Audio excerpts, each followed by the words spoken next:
చెల్లి. గ్రంథములో నుండి మనము గత 2 వారాలుగా ఒక అంశాన్ని మనం నేర్చుకుంటూ ఉన్నాం. మొదటి మాట చీమలు, రెండో మాట కుందేళ్ళు. చీమలను గురించి మనం నేర్చుకున్నాం. చీమలకి రాజు లేడు, అయినా వాటి యొక్క క్రమమును చూచి ఓరి సోమరుడా బుద్ధి తెచ్చుకోరా అని చెప్పి పరిశుద్ధాత్మ దేవుడు మనకు జ్ఞాపకం చేశాడు. కుందేళ్లను గురించి జ్ఞాపకం చేస్తూ అన్నాడు, అవి బలహీనమైనటువంటి ప్రాణులు, అయినా కానీ ప్రియులారా అవి దేనికోసం సిద్ధపడుతున్నాయి అని అంటే ఎక్కడ ఉండాలో ఆ స్థలము కోసం అవి ప్రయాసపడుతున్నాయి అన్న సంగతిని జ్ఞాపకం చేశాడు. నేటి ధ్యానము కొరకై సామెతల గ్రంథము 30వ అధ్యాయము 27వ వచనాన్ని చదువుకుందాం. మిడుతలకు రాజు లేడు, అయినను అవన్నీయు పంక్తులు తీరి సాగిపోవును. చదవడం లేఖనాన్ని కృపగలిగిన దేవుడు మన కొరకు దీవించునుగాక. చదవడం లేఖనాన్ని కృపగలిగిన దేవుడు ఎవరికి ఏ విధముగా కావాలో ఆ విధముగా విరిచి వడ్డించునుగాక. చదవబడినటువంటి లేఖనముతో కృపగలిగిన దేవుడు మనందరితో మాట్లాడునుగాక. రైట్, రండి బిడ్డలారా, మిడతలకు రాజు లేడు అని చెప్పి దేవుని యొక్క లేఖనం సెలవిస్తుంది. అంటే మిడతలను గూర్చి పరిశుద్ధాత్మ దేవుడు జ్ఞాపకం చేస్తూ, మిడతలకు రాజు లేడు, అయినా కానీ అవన్నీ కూడా పంక్తులు పంక్తులుగా లైన్లుగా చాలా చక్కగా చాలా క్రమముగా వెళుతూ ఉన్నాయి అన్న సంగతిని పరిశుద్ధాత్మ దేవుడు జ్ఞాపకం చేస్తూ ఉన్నాడు. అలాగైతే ఈ రాత్రి ఈ మధ్యాహ్న కాల సమయంలో నేను మిడతలను గూర్చి ఎన్నుకున్నటువంటి అంశం ఏంటంటే కలసికట్టుగా పనిచేయుట. అండి, చీమలకి ఒక టైటిల్ పెట్టాం మనం, కుందేళ్ళకి ఒక టైటిల్ పెట్టాం మనం. ఈరోజు మిడతలకు మనం పెట్టే టైటిల్ ఏంటి అని అంటే చెప్తారా? కలసికట్టుగా పనిచేయుట.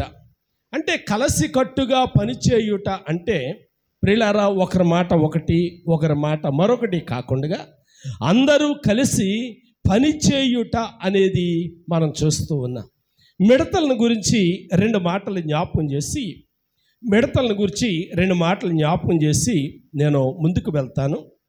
ఈ మిడతలను గురించి బైబిల్ గ్రంథం జ్ఞాపకం చేసుకుంటే మిడతలను ఇలాగూ బైబిల్ గ్రంథం జ్ఞాపకం చేస్తుంది. కొన్ని ఎగిరే మిడతలు, ఎలాంటి మిడతలు ఉన్నాయంట? ఎగిరే మిడతలు. మరికొన్ని దూకే మిడతలు. ఎలాంటి అమ్మ? దూకే మిడతలు.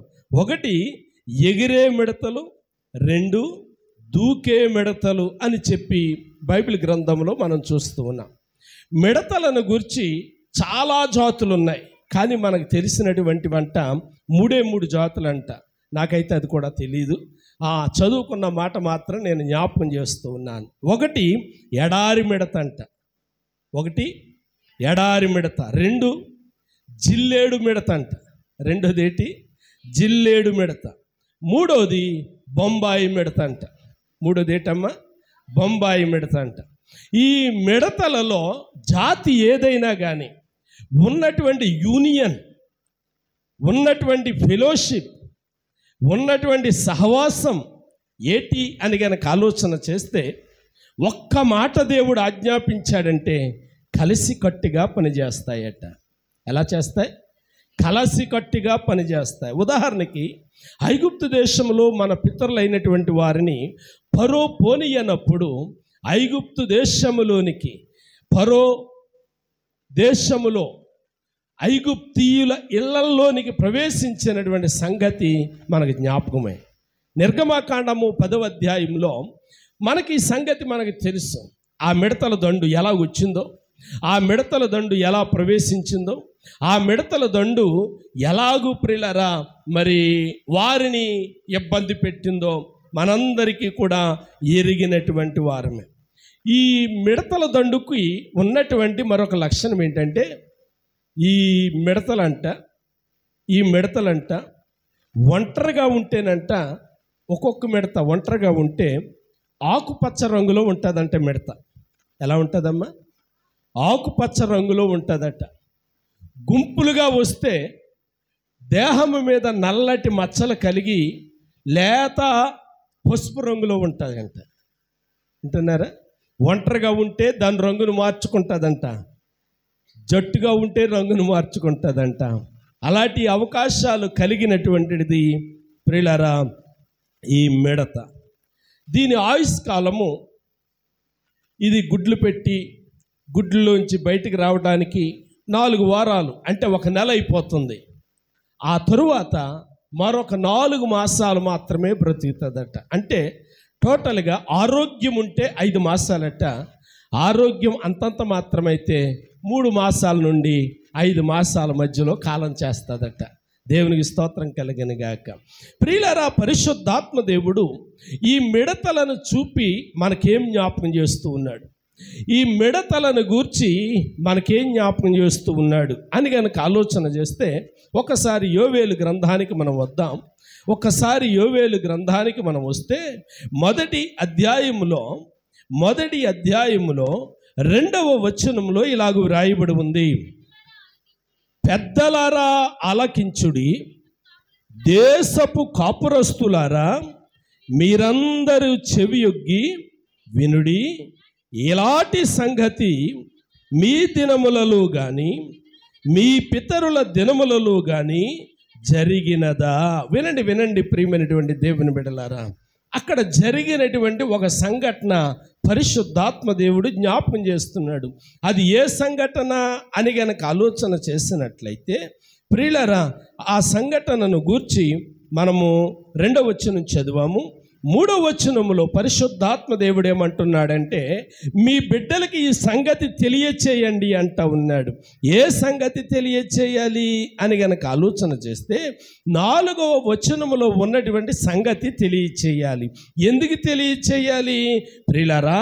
అది ఒక కీటకమే కానీ, ఒక ప్రియులారా పురుగే కానీ, వాటికి ఉన్నటువంటి యూనిటీ, వాటికి ఉన్నటువంటి ఐక్యత, వాటికి ఉన్నటువంటి ఫెలోషిప్, వాటికి ఉన్నటువంటి సహవాసం భూమి మీద మనుష్యులమైన మనకి ఉందా అని తెలియచేయడానికి పరిశుద్ధాత్మ దేవుడు ఈ మాటను తెలియజేస్తూ ఉన్నాడు.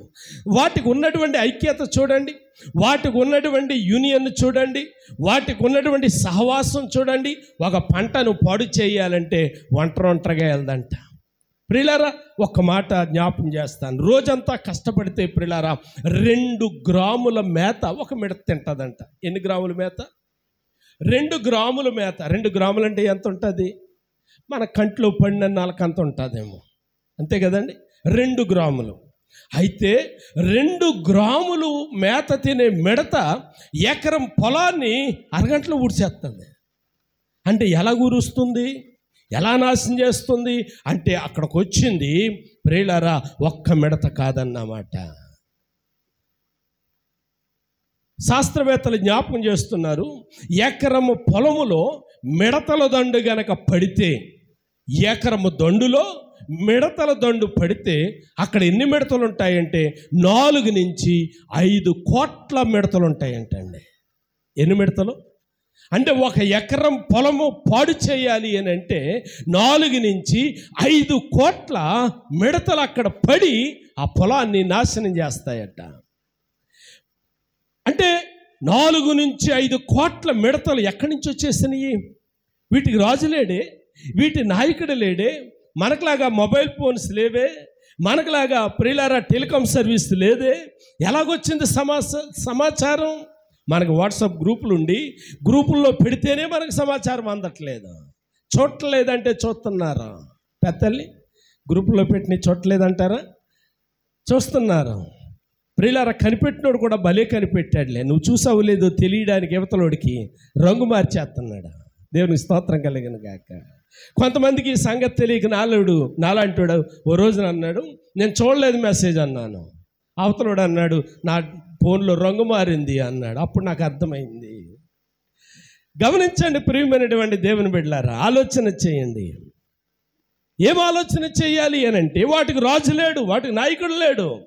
ఒక్క మాట దేవుడు సెలవివ్వగా, లేకపోతే ఒక మిడత అంతరంగంలో ఒక ఆలోచన పుట్టగా వీళ్ళారా ఈరోజు బీసావరంలో ఉన్నటువంటి, ఇయాల రాజుల్లో ఉన్నటువంటి, శివకోళ్ళలో ఉన్నటువంటి పొలంలోనికి పడాలి అని అంటే అబ్బా ఎంత యూనిటీ చూడండి, ఎంత ఐక్యత చూడండి. పాడు చేయడానికి కూడా ఐక్యత అన్నమాట. పాడు చేయటానికి కూడా ఐక్యత కలిగి అవి కలిసి వెళుతూ ఉన్నాయి, కలిసి పనిచేస్తూ ఉన్నాయి, కలిసి పనిచేస్తూ ఉన్నాయి. దేవుడు ఒక్క మాట చెప్పగా ఐగుప్తు దేశంలోనికి తొంభతొంభలుగా వచ్చేసినాయి. దేవుడు ఒక్క మాట చెప్పగా ప్రియులారా కోట్ల మిడతలు ఆ దండులోనికి వచ్చి ఆ జన సమూహంలోనికి వచ్చి వారిని ఇబ్బంది పెట్టినట్లుగా మనం చూస్తూ ఉన్నాం. అయితే కృప కలిగినటువంటి దేవుడు ప్రియులారా ఈ మిడతలను చూపి మనుష్యులమైన మనకేమి నేర్పుతూ ఉన్నాడు, బుద్ధి జ్ఞానాలు కలిగిన మనకేమి నేర్పుతూ ఉన్నాడు. ప్రియులారా ఎంత జ్ఞానము కలిగిన వారు మనంటే అరచేతిలో ప్రపంచాన్ని మనం చూస్తూ ఉన్నాం కదమ్మా, అరచేతిలో ప్రపంచాన్ని చూస్తూ ఉన్నాము. ఏంటి మంచం మీద పడుకొని అమెరికాలో ప్రియులారా ప్రెసిడెంట్ ఏం చేస్తున్నాడో, లండన్లో ప్రెసిడెంట్ ఏం చేస్తున్నాడో, దుబాయ్లో మనోళ్ళు ఏం చేస్తున్నారో ప్రియులారా అన్నీ చూసేస్తూ ఉన్నాము. ఎంత విజ్ఞానము కలిగినటువంటి మనుష్యులు అమ్మ, ఎంత జ్ఞానము కలిగిన మనుష్యులం. అయితే ఇంత విజ్ఞానము కలిగినటువంటి మనుష్యులకి ప్రియులారా ఒక పురుగును చూపించి ఏం జ్ఞాపకం చేస్తూ ఉన్నాడు, ఏం జ్ఞాపకం చేస్తున్నాడు. పోయిన వారం మనం చదువుకున్న యోబు గ్రంథంలో 12వ అధ్యాయము 7వ వచనంలో, యోబు గ్రంథం 12వ అధ్యాయం 7వ వచనంలో పోయిన వారం మనం జ్ఞాపకం చేసుకున్నాం. ఒకసారి చూద్దామా.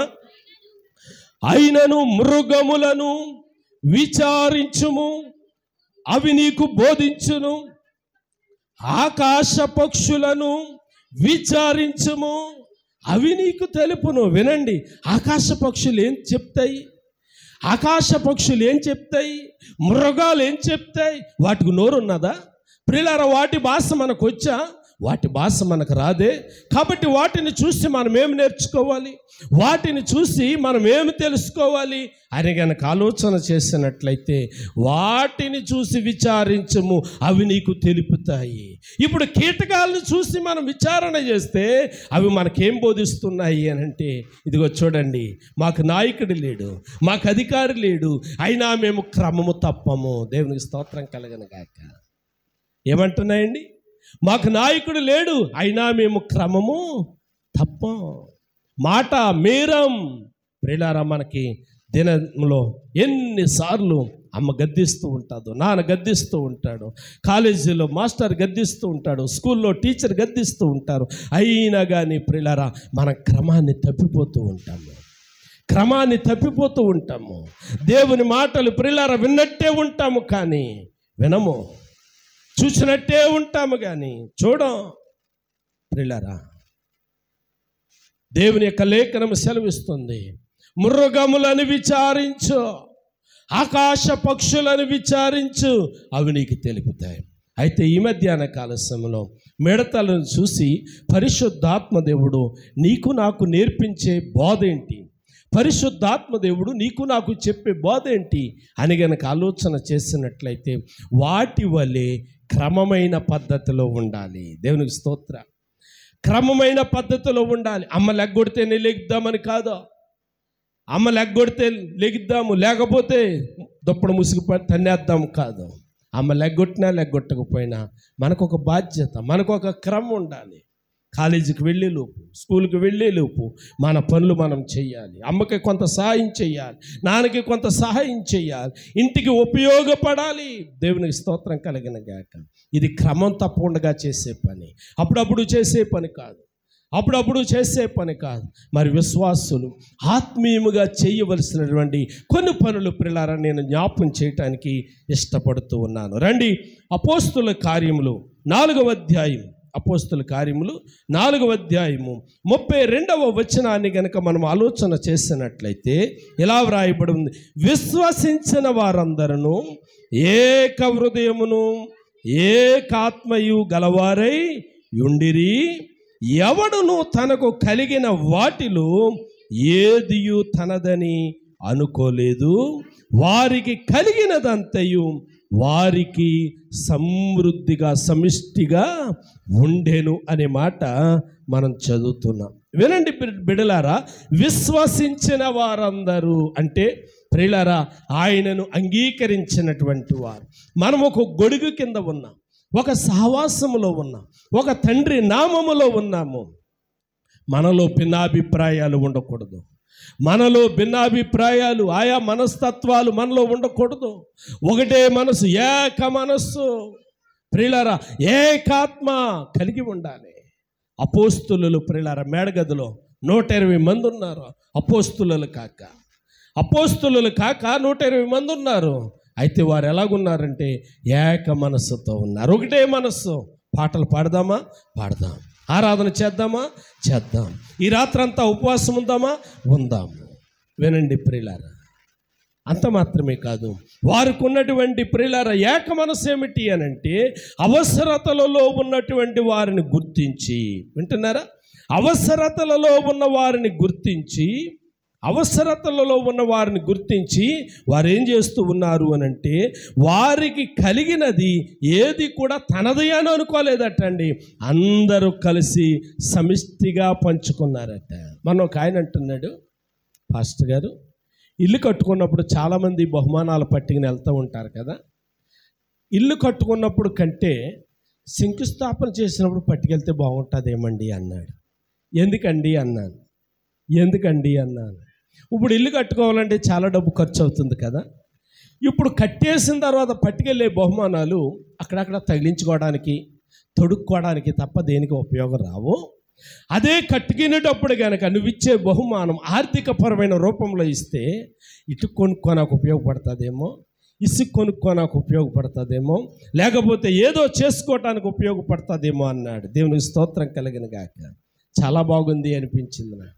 మరొక ఆయన ఇంకొక మాట అన్నాడు. పాస్టర్ గారు, చాలా కుటుంబాలలో చాలామంది చనిపోతూ ఉంటారు కదా. చాలామంది చనిపోతూ ఉన్నప్పుడు కార్యమని పేరు చెప్పి వారే భోజనం పెడుతూ ఉంటారు, మరలా వాళ్ళే బహుమానాలు ఇస్తూ ఉంటారు. కాబట్టి దుఃఖములో ఉన్నటువంటి కుటుంబానికి విశ్వసించినటువంటి సంఘము, సమాజం ఏ కుటుంబములో అయితే ఎవరైతే చనిపోయారో ఆ చనిపోయినటువంటి కుటుంబానికి ఆ చనిపోయినటువంటి రోజు గ్రామమంతా కలిసి సంఘమంతా కలిసి తలో కొంత వేసుకుని ఆ రోజు కొంత డొనేట్ చేస్తే అది కార్యక్రమానికి ఉపయోగపడుతుంది కదండి అన్నాడు. మీకెందుకు వచ్చింది ఈ ఆలోచన అని అడిగాను. ఇదే మాట జ్ఞాపకం చేశాడు. ఆదిమ అపోస్తులు ఎలాగున్నారు అని గనక ఆలోచన చేస్తే వారికి కలిగినది ఏది కూడా తమ సొంతము అనుకోలేదటండి. ఈరోజు నా చేతిలో ఉన్నటువంటి అవకాశం రేపు మరొకరి చేతిలో ఉంటుందేమో అని చెప్పి ప్రియులారా అందరికీ ఉపయోగపడాలి అని చెప్పి, అందరికీ కూడా ప్రియులారా ఉపయోగపడాలి అని చెప్పి వాళ్ళు ఏం చేసేవారనంటే ఈరోజు నా దగ్గర ఉన్నది కలిసి పంచుకునేవారటండి. దేవునికి స్తోత్ర. అంటే మిడతలను దేవుడు మనకు ఎలా జ్ఞాపకం చేస్తున్నాడు అని అంటే, ఒక దిక్కుని 1 ఎకరం పొలం ఉంది, రండి తిందామంటే ఒక్కటొక్కడిగా వెళ్ళవంట, 10 వెళ్ళవంట, గుంపులుగా వెళతాయంట.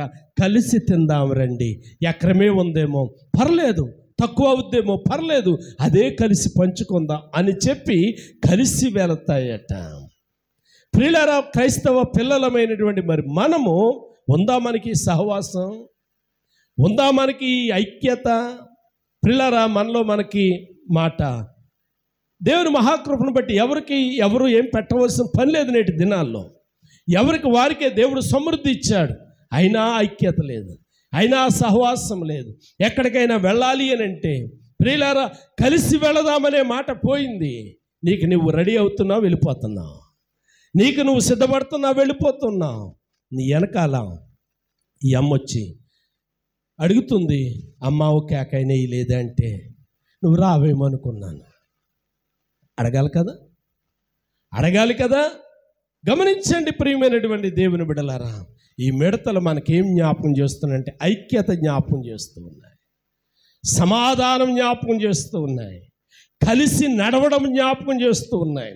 అపోస్తులు కలిసి నడిచారు, అపోస్తులు కలిసి సహవాసం చేశారు, అపోస్తులు కలిసి ప్రార్థన చేశారు, అపోస్తులు కలిసి వాక్యాన్ని ధ్యానము చేశారు, అపోస్తులు కలిసి ప్రార్థనలు చేశారు. ప్రియులారా, ఉందా మనకి సహవాసం? లేదు. ప్రియులారా, ఎప్పుడో మనకి జ్ఞాపకం వచ్చినప్పుడు ఒకసారి దేవుని మందిరానికి వస్తూ ఉన్నా, ఎప్పుడో మనకు అవసరం వచ్చినప్పుడు దేవుని దగ్గరికి వస్తున్నాం. కాదు ప్రియులారా, మన సహవాసం ఎలాగుండాలంటే మిడతలను పోలి ఉండాలి, క్రమము తప్పకుండా ఉండాలి. గమనించండి బిడ్డలారా, క్రమము తప్పకుండా ఉండాలి, క్రమము కలిగినదై ఉండాలి అన్న సంగతిని పరిశుద్ధాత్మ దేవుడు జ్ఞాపకం చేస్తూ ఉన్నాడు. అపోస్తుల కార్యములు 2వ అధ్యాయము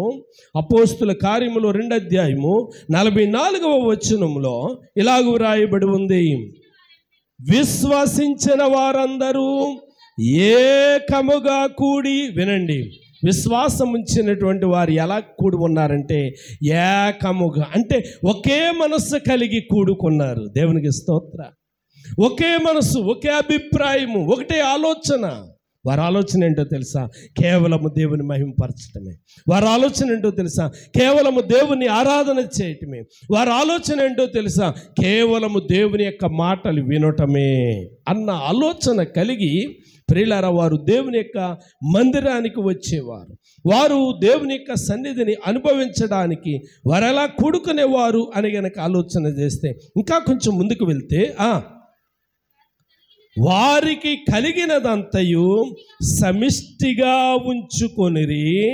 ఇదిగాక 45వ వచనం, వారు తమ చర స్థిరాస్తులను అమ్మి అందరికీ వారి అక్కర కొలది పంచిపెట్టిరి. అంటే మిడతలను చూసి మనం నేర్చుకోవాల్సిన మాట ఏంటి అని అంటే, వాటికి రాజు లేడు, వాటికి నాయకుడు లేడు, అయినప్పటికీ కూడా అవి ఎలాగూ ఉంటున్నాయి అని గనక ఆలోచన చేస్తే, ఆహారము కొరకు ఒకదానికి ఒక మాట తెలిస్తే, ఫలానా ఊరిలో ఒక పొలం ఉందని, ఫలానా ఊరిలో పంట ఉందని ఒక దానికి తెలిస్తే, అది మరొక దానికి, అది మరొక దానికి, అది మరొక దానికి, జట్టంతటికి కూడా కబురు తెలిస్తేనే కానీ అవి ప్రయాణము చేయవు. అబ్బా, ఎంత ఐక్యత కదా!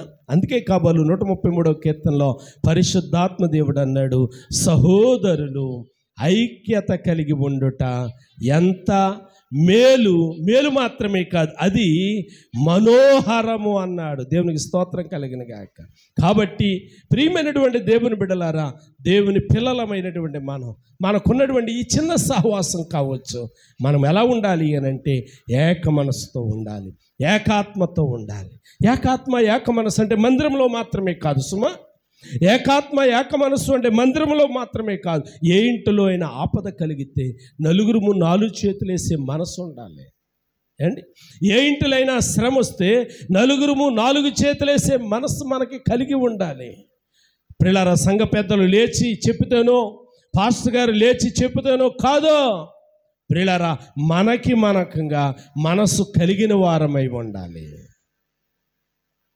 మనముగా మనస్సు కలిగిన వారమై ఉండాలి. మనముగా ప్రియులారా వారికి చెయ్యిని అందించే అవకాశం ఉండాలి.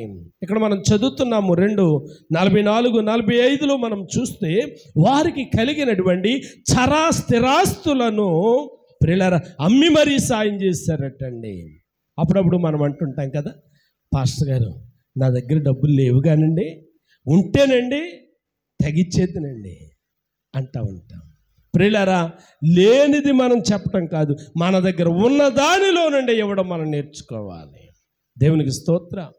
ఉన్న దానిలో నుండి ఇవ్వడం నేర్చుకుంటే 10 మంది 10 చేతులు వేస్తే వాళ్ళకి చాలా తేలికవుతుంది కదా. బలహీనతలో ఉన్న కుటుంబం, సమస్యల్లో ఉన్న కుటుంబం, వ్యాధుల్లో ఉన్న కుటుంబం, ప్రియులారా, నలుగురు 4 చేతులు వేసినప్పుడు అది ఎంతో ఊరట చెందుతూ ఉంది. కాబట్టి సహవాసం అంటే కేవలం ప్రార్థనకు వెళ్ళడానికి మాత్రమే కాదు సుమా. సహవాసం అంటే మందిరంలో కూర్చోడానికి మాత్రమే కాదు సుమా. మన గ్రామంలో ప్రియులారా మనతో కలిసి నివసిస్తున్నటువంటి సోదర సహోదరీలు ప్రియులారా ఆపదలో ఉన్నప్పుడు చేతులు చాపేవారముగా ఉండాలి. చేతులు చాపేవారముగా ఉండాలి. ప్రార్థన చాలా మంచిది, ప్రార్థన చేయాలి. ప్రార్థన చేయాలి, అన్నిటికంటే ఉత్తమమైనది ప్రార్థన. అయినా కానీ మదర్ తెరెస్సా గారు ఎలాగన్నారంట, ఏమన్నారు? ప్రార్థించే పెదవుల కన్నా సహాయం చేసే చేతులు మిన్న. అంటే ఆమె ఎంతవరకు అన్నారో మనకు తెలియదు, కానీ ప్రార్థించే పెదవులే శ్రేష్టమైనవి. కానీ ప్రియులారా, అంటే అక్కడ ఆమె చెప్పాలనుకున్న మాట ఏంటంటే, ప్రార్థన అవసరత లేదు అని కాదు, ప్రార్థన అక్కరలేదు అని కాదు, నీ ప్రార్థనతో పాటు నీ ఆర్థికపరమైన సహాయం కూడా, సహకారం కూడా కావాలి అన్న సంగతిని జ్ఞాపకం చేస్తుంది. కాబట్టి నేను జ్ఞాపకం చేస్తూ ఉన్నాను, మరి స్థానిక పాలుగుమి ప్రశాంత ప్రార్థన మందిరంలో ఉన్నటువంటి మనం ఈ సహవాసం నేర్చుకోవాలి, ఈ ఐక్యత నేర్చుకోవాలి. ఎవరైనా ఆపదలో ఉన్నప్పుడు వెంటనే ప్రియులారా మనం చేతులు కలపటం నేర్చుకోవాలి. ఇప్పటికే ప్రియులారా కలపడం నేర్చుకున్నారు, చాలా సంతోషం, చాలా సంతోషం. అది ప్రియులారా ఏ కుటుంబమైనా సరే మనం చేతులు కలిపే వారముగా ఉండాలి, అది ఏ కుటుంబమైనా సరే సహకరించే వారముగా ఉండాలి. వారు ఎలాగున్నారు అని అంటే, వారికి ఉన్నదానిలో నుండి ప్రియులారా వారు ఇవ్వడం కాదు, కానీ ఉన్నదానిలో నుండి ఇవ్వడం కాదు, కానీ వారి దగ్గర లేనప్పుడు ప్రియులారా వారికి ఉన్నది అమ్మైనా సరే ఇవ్వటానికి వారు ఇష్టపడ్డారు అన్న సంగతిని అక్కడ మనం చూస్తూ ఉన్నాం. కాబట్టి ప్రియులారా పరిశుద్ధాత్మ దేవుడు జ్ఞాపకం చేస్తూ ఉన్నాడు. ఆ మిడతలను చూస్తూ ఉన్నప్పుడు సహవాసాన్ని జ్ఞాపకం చేస్తూ ఉన్నాడు. మిడతలను చూస్తూ ఉన్నప్పుడు ప్రియులారా పరిశుద్ధాత్మ దేవుడు మరికొన్ని విషయాలు జ్ఞాపకం చేస్తూ ఇలాగంటాడు. అపోస్తలుడైనటువంటి పౌలు కొరింథీయులకు రాసిన మొదటి అధ్యాయము 10వ వచనములో ఇలా వ్రాయబడి ఉంది, సహోదరులారా మీరందరూ ఏకభావముతో మాటలాడవలెననియు మీలో కక్షలు లేక ఏక మనసుతోనూ ఏక తాత్పర్యముతోనూ సన్నద్ధులై ఉండవలనని మన ప్రభు అయిన యేసు క్రీస్తు పేరట మిమ్మును వేడుకొనిచున్నాను. ప్రియులారా మన సహవాసం ఎలాగుండాలి అని అంటే కక్షలు లేనిదై ఉండాలి. అంటే పైకి ప్రియులారా మా ఊర్లో అంటారు, పైకి పరిశుద్ధమే కానీ లోనంతా లోనంతా కుశుద్ధమే. కాబట్టి పైకి ఎంత పరిశుద్ధంగా ఉన్నామో లోన కూడా అంతే మంచి మనసుతో ఉండాలి అండి. లోన కూడా అంత మంచి మనసుతో ఉండాలి. పేరుకే ప్రభు స్తోత్రం చెప్పడం కాదు, పేరుకే వందనాలు చెప్పడం కాదు. ప్రియులారా అంతరంగంలో కూడా ప్రేమించే మనసు కలిగిన వారమై ఉండాలి. అంతరంగంలో కూడా ప్రియులారా దేవుణ్ణి ఘనపరిచే మనసు ఎంత ఉంటుందో సహోదరిని ప్రియులారా సంఘాన్ని గ్రామాన్ని ఘనపరిచే మనసు ఉండాలి. ఇక్కడ పరిశుద్ధాత్మ దేవుడు జ్ఞాపకం చేస్తున్నాడు, మీరందరూ ఏకభావముతో మాట్లాడాలి. ఏకభావం ఒకటే మాట, కానీ మనం మాట్లాడే మాటలకి ఎన్ని పరమార్థాలు వస్తున్నాయో. అంటే అంతరంగంలో ఏదో పెట్టుకుని మాట్లాడితే మాటలు అలాగే ఉంటూ ఉంటాయి. కాబట్టి మనం మాట్లాడేటప్పుడు మన మాట చాలా స్వచ్ఛముగా ఉండాలి, మన మాట చాలా స్పష్టంగా ఉండాలి, మన మాట చాలా నిజాయితీగా ఉండాలి. నీ మాట నీ పొరుగు వారిని ప్రేమిస్తుంది అని చెప్పడానికి సంకేతమై ఉండాలి. కేవలము నోటి మాటతో మాత్రమే సోదరి బాగున్నావా అని అంతరంగంలో ఆమెను గూర్చినటువంటి కొన్ని జ్ఞాపకం చేసుకుంటూ దీనికి ఇలాగే జరగాలి, మొన్న ఇలా జరిగిందంట కదా, మొన్న ఇలాగే అయిందంట కదా, దీనికి ఇలాగే ఉండాలి. రకరకాలుగా చదువుకునే పిల్లలు మార్కులు పక్కోళ్ళకి ఎక్కువ అసూయ వచ్చేస్తుంది, రాకూడదు అండి. అసూయ వచ్చేసి పైకి బాగానే మాట్లాడతారు, కానీ ప్రియులారా లోపల ఏముంటుంది? అసూయ ఉంటుంది, అది ఉండకూడదు. నీకు తక్కువ వచ్చినా కానీ నీ పక్క ఆమెకి ఎక్కువ వచ్చినప్పుడు అభినందించడం నేర్చుకోవాలి. దేవునికి స్తోత్రం కలిగిన గాక. ప్రశంసించడం నేర్చుకోవాలి, గౌరవించడం నేర్చుకోవాలి. రేపు నీకు ఎక్కువ వచ్చినప్పుడు ఆమె నిన్ను గౌరవిస్తుంది. కారణం ఏంటో తెలుసా? ఈరోజు నువ్వు గౌరవించావు కాబట్టి, ఈరోజు నువ్వు అభినందించావు కాబట్టి. కాబట్టి ప్రియమైనటువంటి దేవుని బిడ్డలారా, బుద్ధి జ్ఞాన సర్వ సంపదలు కూడా ఆయన దగ్గర ఉన్నాయి. ఎవరికి కూడా అవి ప్రియులారా ఊరకే రావు అని చెప్పి దేవుని యొక్క లేఖనము సెలవిస్తుంది. కాబట్టి బుద్ధి జ్ఞానాలు దేవుడు మనకిస్తూ ఉన్నప్పుడు, మనం దీవించబడుతూ ఉన్నప్పుడు మన తోటి వారు కూడా మనలాగానే ఉండాలని కోరుకోవడం మంచిది. మనవారు కూడా మనలాగే ఉండాలి, మన తోటి వారు కూడా మనలాగే చదువుకోవాలి, ఆధ్యాత్మికంగా ఎదగాలి, భౌతికంగా ఎదగాలి, భౌతికంగా ఆశీర్వదించబడాలి. ప్రియులారా, నేనే కొనుక్కోవాలని, భూమి నేనే కొనుక్కోవాలి, ఇల్లు నేనే కట్టుకోవాలి, ప్రియులారా బంగారం నేనే కొనుక్కోవాలి. నా పక్కింటి వాళ్ళు మాత్రం ఎప్పుడూ కూడా పూరుగుడిసెలోనే ఉండాలి. వాళ్ళు డాబా కట్టుకుంటే, ఇప్పుడు నువ్వు మేడ కట్టుకున్నావు కదా, వాళ్ళు డాబా కట్టుకుంటే ఓర్చుకోలేవు. నీది డాబా, నీది 2 అంతస్తులు, అయినా పక్కోడు ప్రియులారా ఒక డాబా కట్టుకుంటే ఓర్చుకోలేవు. ఇది ఉండకూడదు. ఏమని రాయబడి ఉంది ప్రియులారా? మీలో కక్షలు లేక ఏక మనస్సు, ఏక తాత్పర్యం. ప్రియులారా, మిడతలు ఎలాగున్నాయి అని అంటే, అలాంటి కక్షలుంటే దండంతా కలిసి వెళ్తాయా? మిడతలకు అలాగుంటే జట్టంతా కలిసి వెళ్తాయా తమ్ముడు విజయ్ కుమారు? సగమే వెళ్తాయి. కానీ ఆ జట్టు ఎలాగెళ్తున్నాయి అంటే కలిసి వెళ్తూ ఉన్నాయి. ప్రియమైనటువంటి దేవుని బిడ్డలారా, మన సంఘములో కూడా ఎలాగుండాలి అని అంటే, సంఘము ఎలాగుండాలంటే కలిసినటువంటి సంఘముగా ఉండాలి, సహవాసం చేసే సంఘముగా ఉండాలి. ఏదైనా ఒక సోదరుడు తప్పిపోతే, ఒకవేళ రాకపోతే నువ్వు కొంచెం బలవంతం చేసి ఒప్పించి తీసుకొచ్చేటట్టుగా ఉండాలి. 1-2 సార్లు అడిగితే కాదంటారా? స్త్రీల సమాజం వారు పాట పాడతారన్నాను, అందరూ వచ్చారు, చిన్నారి రాలేదు, ఉమా రాలేదు, ఉమా రా అమ్మ అన్నాను, రాలేదు. 2సారి అడిగాను. ప్రియులారా, ఏదో వయసులో పెద్దోరనో లేకపోతే పాస్టర్ గారనో గౌరవించి 2సారి అడగగానే ఆమె ఏం చేశారు? లేచి వచ్చారు. మనం కూడా అడిగినప్పుడు ప్రియులారా కాదనరు కదా, నువ్వు రావనుకున్నాను అనేదానికంటే 1-2 సార్లు మనం అడిగి చూడడంలో తప్పు లేదు. వీళ్ళు అనుకుంటారు, వెళ్ళేటప్పుడు మమ్మీ కేకేద్దనుకున్నాను, నన్ను మమ్మీ కేకెత్తే వద్దామనుకున్నాను, మమ్మీ కేకేయకుండా వెళ్ళిపోయింది, అందుకే రాలేదు, ఆలస్యమైపోయిందని. వినండి ప్రియమైనటువంటి దేవుని బిడ్డలారా, అంటే మనకి ఐక్యత లేదు, సహవాసం లేదు. కానీ మిడతలకి ఏమున్నదట? ఐక్యత ఉంది, మిడతలకి సహవాసం ఉంది, ఒక యూనిటీ ఉంది. బుద్ధి జ్ఞానాలు లేని ఆ కీటకానికే ఎంత మనస్సు ఉంటే మరి నీకెంత ఉండాలి అమ్మ? బుద్ధి జ్ఞానాలు లేని మిడతకి అంత ఉంటే నీకెంత ఉండాలి? ప్రియులారా, గాలిని అరచేతిలో మూట కట్టి ఆకాశములోనికి విహరించే రోజులు.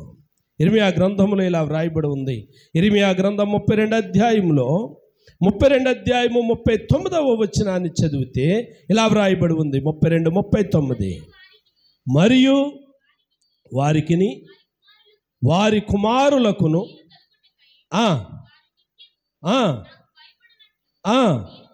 నేను వారికి ఏక హృదయమును ఏక మార్గమును దయచేయుదును. వినండి ప్రియమైనటువంటి దేవుని బిడ్డలారా, దేవుడు జ్ఞాపకం చేస్తూ ఉన్నాడు. ఎందుకు అని గనక ఆలోచన చేసినట్లయితే వారికి మేలు కలగడానికి. ఏక మనసు ఎందుకు కావాలి అని అంటే ప్రియులారా, ఎక్కడ ఏక మనసు ఉంటుందో అక్కడ మేలు దేవుడు దయచేస్తాడు. దేవునికి స్తోత్రం. ఆయన అంటా ఉన్నాడు 39వ వచనంలో, మేలు కలుగుటకై. అండి, ఎందుకమ్మా? నీకు మేలు కలగాలి అని అంటే, నీకు ఏక మనసు కావాలి. మేలు కలగాలి అని అంటే నీకు ప్రియులారా ఒకే భావం, ఒకే తాత్పర్యం ఉండాలి. అంత మాత్రమే కాదు, నీ అంతరంగంలో కక్షలు అనేవి ఉండకూడదు. 40వ వచనంలో మనం చూస్తూ ఉన్నప్పుడు ఇలా వ్రాయబడి ఉంది, నేను వారికి మేలు చేయుట మానకుండునట్లు. వినండి, ఆయన మనకి మేలు చేయుట మానకుండగా ఉండాలి అని అంటే, వింటున్నారా? అంటే ఆయన మనల్ని కనికరించాలి అని అంటే, ఆయన మనకి కృప చూపించాలి అని అంటే మనం ఏం చేయాలంట? ఏక మనస్సు కలిగిన వారముగా ఉండాలి, ఏకాత్మ కలిగిన వారముగా ఉండాలి. ఎప్పుడైతే ఏక మనస్సు కలిగి ఉంటామో, ఎప్పుడైతే ఏకాత్మ కలిగి ఉంటామో, కృప కలిగిన దేవుడు ప్రియులారా మనకి మేలు చేస్తాడట. ఏ మేలు? నీ అంతరంగంలో నువ్వు ఏదైతే యోచిస్తూ ఉన్నావో, ఏ మేలు కలగాలని నువ్వు ఆశపడుతూ ఉన్నావో, ఆ మేలు గురించి నువ్వు దేవుణ్ణి అడగకపోయినప్పటికీ నువ్వు కొన్నటువంటి ఏక మనస్సును బట్టి, నీకున్నటువంటి సహవాసమును బట్టి, నీకున్నటువంటి ఆ యూనిటీని బట్టి కృప కలిగిన దేవుడు నిన్ను మేలుతో నింపడానికి ఇష్టపడుతూ ఉన్నాడు. దేవునికి స్తోత్రం. కాబట్టి ఏక మనసు ఎందుకు అని గనక ఆలోచన చేస్తే, మనకు మేలు కలగాలి అని అంటే ఏ మనసు కావాలమ్మా? ఏక మనసు కావాలి. ఇప్పటి వరకు కూడా సంఘములో చాలా రకరకాలైనటువంటి భావాలు ఉంటే, వారు మాతోటి వారు కాదు, వారు మాతోటి సమానులు కాదు, లేకపోతే వాళ్ళు మా ఈడు వారు కాదు, లేకపోతే వాళ్ళు మా వయసు వారు కాదు అన్నట్టుగా కాకుండా సంఘములో ఎలాగుండాలి? ఒకటే లక్ష్యం, ఒకటే భావన, ఒకటే మనస్సు. ప్రియులారా, అపోస్తలుల మేడగదిలో మనం చూస్తూ ఉన్నాం. పరిశుద్ధాత్మ వచ్చిన తర్వాత అక్కడ విభజించి మాట్లాడుతూ అంటూ ఉన్నారు, ఇక్కడ రకరకాలైనటువంటి భాషలోళ్ళు కదా, వీళ్ళు రకరకాలైనటువంటి భాషలోళ్ళు కదా, వీళ్ళు రకరకాలైన దేశపోళ్ళు కదా. అంటే సహవాసంలో ఉన్నారే కానీ అంతవరకు వీరు వాళ్ళు, వీళ్ళు, వీరు మా వాళ్ళు, వీరు వాళ్ళు వారు అనుకుంటూ ఉన్నారు. ఎప్పుడైతే పరిశుద్ధాత్మ వచ్చిందో అందరినీ కలిపేసింది. దేవునికి స్తోత్రం కలిగిన గాక. హల్లెలూయా. అందరినీ కలిపేసింది. ఇప్పుడు ఒక్కడ మాట్లాడే భాష అందరికీ అర్థమవుతూ ఉంది. ఒక్కడ మాట్లాడే మాట అందరికీ అర్థమవుతూ ఉంది. అలాగైతే ఈ మధ్యాహ్న కాల సమయంలో నేను ముగించడానికి ముందు జ్ఞాపకం చేస్తూ ఉన్నాను, నీకున్నటువంటి మనసులో భేదాభిప్రాయాలు ఉన్నాయా? హెచ్చుతగ్గులు ఉన్నాయా? ఆలోచన చేయండి ఒకసారి. హెచ్చుతగ్గులు ఉంటే సరి చేసుకుందాం, భేదాభిప్రాయాలు ఉంటే సరి చేసుకుందాం. ఈమె నాతో సమానురాలు కాదు అని మనసులో ఏమైనా ఉందేమో, ఈమె నా విశ్వాసానికి సరిపోదు అని ఏదైనా అంతరంగంలో అభిప్రాయం ఉందేమో. ప్రియులారా, దేవుడు అన్నాడు, యేసుప్రభు అన్నాడు, తీర్పు తీర్చగడు. మీకు తీర్పు తీర్చేవాడు ఒక ఆయన ఉన్నాడు. ఆయన తీర్పు తీర్చడానికి సిద్ధంగా ఉన్నాడు. కాబట్టి ఈ మధ్యాహ్న కాల సమయంలో మరొక్క మాట జ్ఞాపకం చేస్తాను. ఫిలిప్పీయులకు రాసినటువంటి పత్రిక, పౌలు మహాశయుడు ఇలాగంటూ ఉన్నాడు. ఫిలిప్పీయులకు రాసినటువంటి పత్రిక 4వ అధ్యాయము ప్రియులారా 2వ వచనం. అమ్మా, ప్రభువునందు ఏక మనస్సు కలవారై, అమ్మా, ప్రభువునందు ఏక మనస్సు గలవారై యుండుడని యువోదియను సుంటికేను బతిమాలు కొనుచున్నాను. ఇద్దరు వ్యక్తులతో మాట్లాడుతూ ఉన్నాడు. వారితో ఏమంటూ ఉన్నాడు అని గనక ఆలోచన చేసినట్లయితే, ఏక మనస్సు కలిగిన వారై ఉండడి అంటే సహవాసంలో ఉన్నారు ఇద్దరు సోదరులు. ప్రియులారా, ఉదాహరణకి 2 పేర్లు మనం పెట్టామనుకోండి, ఇద్దరు కలిసి కూర్చున్నారు, ఇద్దరు కలిసి వచ్చారు, కానీ అంతరంగంలో ఏం లేదు? సహవాసం లేదు, అంతరంగంలో యూనిటీ లేదు, అంతరంగంలో ఏకత్వం లేదు, అంతరంగంలో ప్రియులారా స్థిరమైనటువంటి సహవాసం లేదు. కాబట్టి ఇప్పుడు పౌలు భక్తుడు బ్రతిమలాడుతూ ఉన్నాడు. ఎందుకు బ్రతిమలాడుతూ ఉన్నాడు?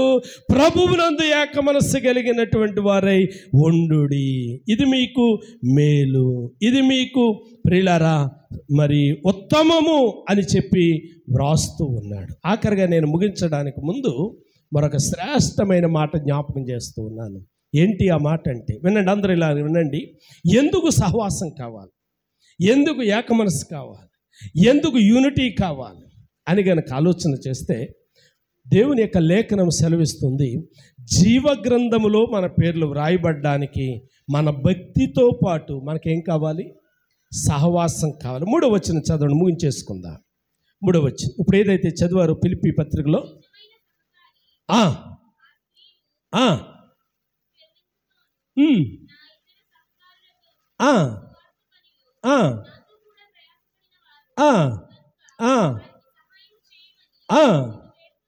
వేడుకొనుచున్నాను, ఆ సహకారుల పేరులు జీవగ్రంథమందు వ్రాయబడి ఉన్నవి. వినండి ప్రియులారా, అపోస్తలుడైన పౌలు జ్ఞాపకం చేస్తున్నాడు. జీవగ్రంథములో వ్రాయబడడానికి గల కారణం ఏమిటి అని అంటే, మనకున్న సహవాసము. వినండి, మరి మన సహవాసం ఎలాగుంది? మనకున్న సహవాసమును బట్టి మన పేరులు జీవగ్రంథములో వ్రాయబడుతూ ఉన్నాయా, వేరొక గ్రంథములో వ్రాయబడుతూ ఉన్నాయా? జీవగ్రంథములో వ్రాయబడితే ప్రియులారా అది మనకు మేలు. జీవగ్రంథములో వ్రాయబడకపోతే ఏం జరుగుతుంది? మన పితరులు ఇలా పాడుకున్నారు, దేవుని జీవగ్రంథము దేవుండు తెరచును. దేవుని జీవగ్రంథము దేవుండు తెరచును. యెహోవాని పేరందుండదు వాడగ్నిలో పడును. యెహోవాని పేరందుండదు వాడగ్నిలో పడును. ఓ మానవుండా నీ గతి ఏమోనో తెలియునా? ఏమేమి చేయుచుంటివో గుర్తించుచుంటివా? వినండి ప్రియా దేవుని బిడ్డలారా, మన పేరులు జీవ గ్రంథమందు వ్రాయబడాలంటే ఈ భక్తి దేనికోసం? ఈ భక్తి దేనికోసం? పాతాళమును తప్పించుకోవాలి. పాతాళమును తప్పించుకోవాలి అని అంటే మన పేరులు జీవ గ్రంథంలో వ్రాయబడాలి. జీవ గ్రంథంలో వ్రాయబడాలి అని అంటే నీ సహవాసం సంఘముతో ఉండాలి. నీ సహవాసం ఎలాగుండాలి? ఏక మనస్సు. ఎలా ఉండాలమ్మా? ఏక మనస్సు, ఏకాత్మ కలిగిన వారై ఉండాలి. ఈరోజు రాత్రికి మీటింగ్ పెట్టుకుందామమ్మా, పెట్టుకుందాం. ఈ రాత్రికి అమ్మా పలానా ఇంట్లో వారికి బాగలేదు కదా, కాసేపు ప్రార్థనలు చేద్దాం. అమ్మా కాసేపు వాక్యాన్ని చదువుకుందాం. ఇంటి దగ్గర ఖాళీగా ఉండి టయాన్ని పాడు చేసే కంటే ఇదిగో మనకు మందిరం సమీపంలో ఉంది, మధ్యాహ్నం కాసేపు వెళ్ళి దేవుని ఆరాధన చేద్దాం. అడిగిన వారికి వినేవారు చెప్పవలసిన సమాధానం అలాగే చేద్దాం. దీన్ని ఏమంటారు? ఏక మనస్సు. అమ్మాయి నీకులాగా నేను ఖాళీ లేను, నువ్వెళ్ళి చేసుకో. మరి నువ్వేం చేస్తున్నావు? అంత బిజీ ఉద్యోగం ఏముంది అంటే పిల్లలు ఏమీ లేదు. ఒక మాట చెప్పమంటారా? దేవుని మహాకృపను బట్టి కాలగొట్టిని పొంత మీద ఉన్నటువంటి వాళ్ళు ఎవరైనా కూలి పనికి వెళ్ళే వాళ్ళు ఉన్నారండి? ఒక ఇల్లుంటే చెప్పండి, లేరు. కాలనీలో ఏదో ఒకళ్ళిద్దరు కాలనీలో ఉన్నారు, అది కూడా బాగా తక్కువ. అయినా కానీ ప్రియులారా అన్నిటికీ సమయం ఉంటుంది, కానీ మందిరానికి రావడానికి సమయం ఉండదు. అంటే ఏక మనసు లేదు. ఏదైనా సెలవు వచ్చింది అని అంటే, ఏదైనా కుడికి పెట్టుకుందాము అని అంటే, ప్రార్థన పెట్టుకుందాము అని అంటే ప్రియులారా జగ్గనపేట వెళ్ళడానికి సమయం ఉంటుంది, కానీ కాసేపు మందిరంలోనికి వచ్చి కూర్చోటానికి సమయం లేదు. అమ్మా మందిరానికి రాలేదు, ఎక్కడికి వెళ్ళావు? పాస్టర్ గారిని బయటికి వెళ్ళానండి, లేట్ అయిపోయిందండి అండి. ఈరోజు మందిరం ఉందని తెలియదా? ప్రార్థన ఉందని తెలియదా? ఆరాధన ఉందని తెలియదా? ఏక మనస్సు లేదు. ఏం లేదమ్మా? ఏక మనస్సు లేదు. ఏకాత్మ ఉంటే సేవకుని ఆత్మతో నువ్వు కలిసేదానువు కదా, సేవకుని మనసుతో నువ్వు కలిసేదానువు కదా, సంఘం యొక్క మనసుతో నువ్వు కలిసేదానువు కదా. నువ్వు కలలేదు అని అంటే నీ దగ్గర ఏం లేదు? ఏక మనస్సు లేదు. అమ్మ ఎందుకు రాలేదమ్మా? లేట్ అయిపోయిందండి, పాస్టర్ గారు లిగిసినప్పటికే మీరు ఆమెను అన్నారని నేను పడ్డాదండి. అబ్బో ఎంత చురుకుదనమో అండి, ఎంత చురుకుదనమో. ఐగుప్తులను గురించి, ఐగుప్తు దేశంలో హెబ్రీయులను గురించి వ్రాయబడిన మాట చెప్పండి. వారు చురుకైన వారు. ప్రియులారా జీవగ్రంథంలో వ్రాయబడడానికి వారు ప్రియులారా చురుకైనటువంటి వారుగా ఉన్నారు. మరి మనం ఎలాగున్నాము? నేను ముగిస్తూ ఉన్నాను. మనం ఎలాగున్నాము? మన పేర్లు ఎక్కడ వ్రాయబడి ఉన్నాయి? జీవగ్రంథంలో వ్రాయబడాలి అని అంటే ప్రియులారా మనకి సహవాసం చాలా ప్రాముఖ్యం. అది ఏ సహవాసం అని అంటే దేవునితో సహవాసం. ఏ సహవాసం అమ్మ? దేవునితో సహవాసం కావాలి. ప్రియులారా ఏదో లోకంలో ఉన్నటువంటి వారితో కాదు, దేవుని కొరకు బ్రతికే వారితో సహవాసం కావాలి. దేవుని కొరకు పనిచేసే వారితో సహవాసం కావాలి. ఇక్కడ సుంటికేనికి ప్రియులారా అపోస్తలుడైన పౌలు ఇదే చెప్తున్నాడు, మీరు ఒకరితో ఒకరు సహవాసం కలిగి ఉండండి, ప్రభువునందు ఒకరితో ఒకరు సహవాసం కలిగి ఉండండి. ఈ సహవాసం వలన మీ పేరులు జీవగ్రంథములో వ్రాయబడతాయి. మరి మన పేర్లు ఎక్కడ వ్రాయబడుతూ ఉన్నాయి? తల వంచండి, కళ్ళు మూయండి, ఒకసారి మనం ఆలోచన చేసుకుందాము. ప్రియులారా, ఆదివారం ముందుగానే పాస్టర్ గారు చెబుతూ ఉన్నారు, అమ్మ బుధవారం స్త్రీల కూడిక. ఇదేదో అన్ఎక్స్పెక్టెడ్గా పెట్టేసిన కూడిక కాదు, అకస్మాత్తుగా పెట్టేసిన కూడిక కాదు. ఇంటింటికి తిరిగితే ప్రియులారా ప్రతి అమ్మ ఇంటికాడే ఉంటుంది, ప్రతి అమ్మ ఇంటికాడే ఉంటుంది. కానీ స్త్రీల కూడికలో మట్టికి కనిపించట్లేదు. అమ్మ ఏదో కారణం. రేపు పరిశుద్ధాత్మ దేవుడు కూడా అదే కారణం చెప్పి ఇదిగో మీకోసం సిద్ధపరచబడినటువంటి నిత్యాగ్నిలోనికి పొండి అని అంటే ఏడవలసినటువంటి పరిస్థితి మనకు ఉంటుంది. ఆ పరిస్థితి మనకు రాకుండా, ఆ భయంకరమైనటువంటి సంఘటన జరగకుండా ఉండాలి అని అంటే ప్రియమైనటువంటి దేవుని బిడ్డలారా, ఒకరితో ఒకరు సహవాసం కలిగి ఉందాం, ఒకరితో ఒకరు ఆప్యాయత కలిగి ఉందాం, ఒకరినొకరు ప్రేమించడం నేర్చుకుందాం, ఒకరికొకరు సహకరించడం నేర్చుకుందాం, ఒకరికొకరు ప్రియా దేవుని బిడ్డలారా చేతులు కలపటం నేర్చుకుందాం. నోటి మాట మాత్రమే కాదు, మదర్ తెరీసా అన్నట్టు నోటి మాట మాత్రమే కాదు, చేతలలో కూడా చూపిందాం.